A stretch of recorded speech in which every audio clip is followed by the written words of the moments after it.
chicken breast ala chef. Chef daw eh, no? Ang ingredients natin are chicken fillet or chicken breast, butter, garlic, pepper, salt, oil, and laurel leaves. Optional lang yung potato.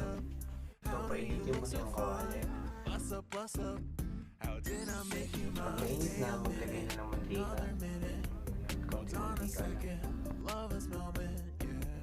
Then, add na natin yung chicken breast natin or chicken fillet. Ayan po siya. Mag-iingat po tayo sa mantika dahil tumatalsik yan at mainit. Pero dito sa gagawin natin, konting talsik lang naman yung mantika. Ayan. Kumapit siya dun sa gilid kasi wala pong mantika dun masyado. Pero naremedyo naman kasi agad gawa ng natanggal agad. Ayan. Iisin mo lang yung pagkakalagay niya. Okay, maglalagay na tayo ng salt. Just a reminder guys, if walang color yung food or meal, ibig sabihin walang flavor. No color, no flavor. Okay? So, tandaan nyo parati guys, Then, add the pepper. if yung Yan natin. ulam or yung Yan food natin ng ay walang kulay, chicken. wala siyang just add the Then, garlic. Kasi madali siyang magulo. Kailangan mo garlic natin siya nilagay. Kasi nakasanayan natin, di ba? Laging lalagay agad yung garlic. So, with the base kasi madali masunog. Okay? check mo yung ilalim So, silip-silipin yung ilalim para hindi pa sunog. Then, para mas lalong kumamit ang lasa. So, ayan na, guys, yung butter.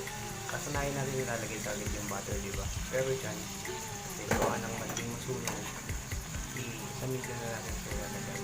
Sa kalagitnaan ng pagluto. Okay. Hayaan mo lang yung manok na nakababad dyan sa kumukulong mantika and then sa butter. Gawa ng naluluto po siya 12 to 15 minutes. Hindi siya overcook or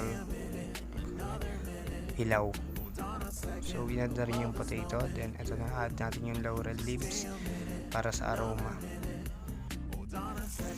Salukin natin yung mantika. Tapos, ilagay natin sa ibabaw ng manok natin. Gawa ng hindi natin babalik rin yung manok natin. Hindi po natin babalik rin ang manok natin. Pinukulit ko po. Paulit-ulit lang natin siyang gaganyan para maluto yung ibabaw. Ayan guys, ganyan lang. Ayan guys, ang epic kasi nahulog. Pero okay lang yan kasi kukunin na natin siya. Lalagay na natin siya sa plate. Okay? Ayan po. Ayan. Ingat lang po kasi baka mapasok kayo. Ayan po, nilagay na po natin siya sa plate. Bali, ayun na. Set na natin para maganda-ganda naman yung ano. Ayan po yung potato.